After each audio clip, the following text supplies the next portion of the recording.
The red flags that you ignore at the start of the relationship are almost guaranteed to be the things that will end it.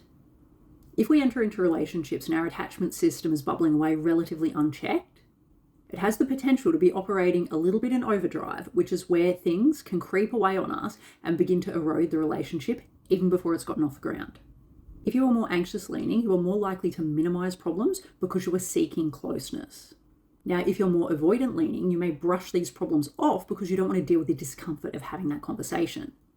And if you're a fearful avoidant, you might have both of these playing out in the early stages of a relationship when problems begin to surface. Either way, the flags don't go away, they just get louder and louder. For example, you might sort of dismiss it or brush it off if your new partner says that their ex previously called them cold. Then months later, you're starving for intimacy and closeness. You may tell yourself that it's not a really big deal that they have a few drinks after work during the week and then even more on the weekend.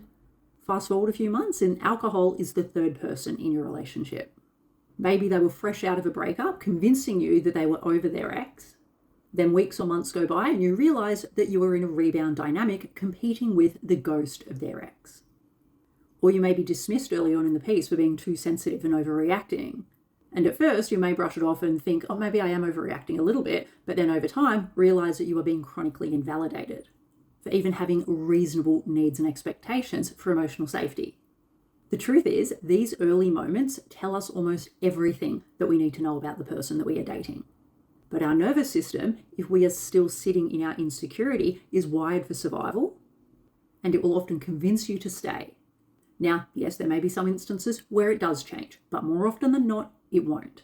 At least not in this round of the relational dynamic that you're in. Let me know in the comments if you have found that you've entered in a relationship, you've ignored a red flag, and it has come back to bite you in the ass.